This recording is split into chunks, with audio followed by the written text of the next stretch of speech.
ভাৰতীয় সংবিধানৰ সবিশেষত আজি আমি আলোকপাত কৰিম ভাৰতীয় সংবিধানৰ ঐতিহাসিক পটভূমিৰ কিছু আভাস। ভাৰতীয় সংবিধানৰ ইতিহাস। ভাৰতীয় সংবিধান হৈছে ভাৰতৰ সৰ্বোচ্চ আইন, যিটো বিশ্বৰ আটাইতকৈ দীঘলীয়া লিখিত সংবিধান। ইয়াৰ ইতিহাস ভাৰতৰ স্বাধীনতা সংগ্ৰাম আৰু এখন স্বাধীন গণতান্ত্ৰিক গণৰাজ্য গঠনৰ আকাংক্ষাৰ সৈতে ওতঃপ্ৰোতভাৱে জড়িত।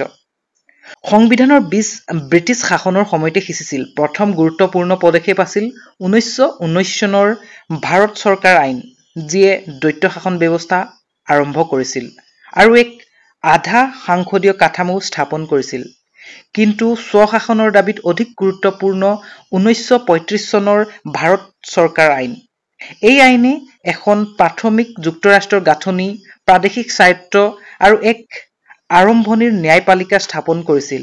ই পৰৱৰ্তী ভাৰতীয় সংবিধানৰ বাবে আধাৰভূমি হৈ পৰিছিল, যিয়ে শাসন, যুক্তৰাষ্ট্ৰীয়বাদ আৰু আমোলা ব্যৱস্থাৰ মৌলিক কাঠামো প্ৰদান কৰিছিল। আধুনিক সংবিধান তৈয়াৰ প্ৰক্ৰিয়াটো আৰম্ভ হৈছিল ভাৰত স্বাধীনতাৰ লগে লগে 1947 চনৰ 29 আগষ্টত।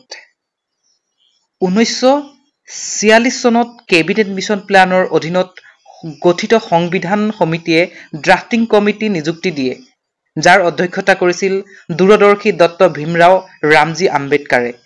তেওঁক সঠিকভাৱে এই দস্তাবেজৰ মুখ্য স্থপতি হিচাপে স্বীকৃতি দিয়া হয়।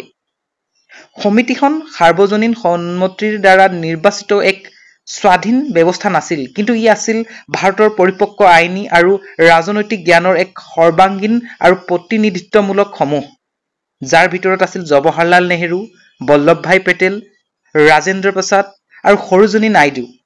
তেওঁলোকৰ যুক্তি তৰ্ক আৰু আলোচনা, যিবোৰ পদ্ধতিগতভাৱে লিপিবদ্ধ কৰা হৈছিল, সেয়া এক ন্যায়সংগত আৰু সমতাৰ ভিত্তিত সৃষ্টিৰ প্ৰতি এক গভীৰ নিষ্ঠা প্ৰকাশ কৰে।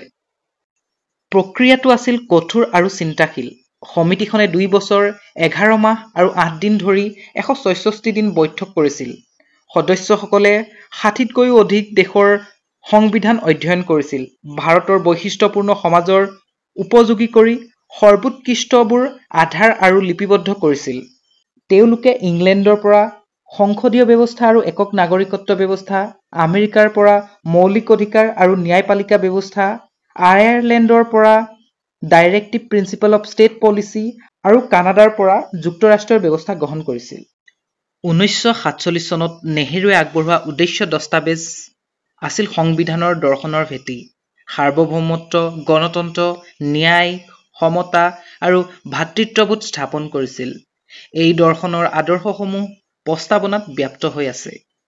অসংখ্য পৰ্যালোচনা আৰু 2000তকৈও অধিক সংশোধনী বিবেচনা কৰাৰ পিছত চূড়ান্ত ড্ৰাফটো 1949 চনৰ 26 নৱেম্বৰত অনুমোদিত হৈছিল। এই দিনটো সংবিধান দিৱস হিচাপে পালন কৰা হয়। সংবিধানখন 1950 চনৰ 26 জানুৱাৰীত কাৰ্যকৰী হৈছিল। এই তাৰিখটো 1930 চনৰ পূৰ্ণ স্বৰাজ ডিক্লেৰেশ্যন অফ ইণ্ডিপেণ্ডেন্সক সন্মান জনাবলৈ বাছনি কৰা হৈছিল।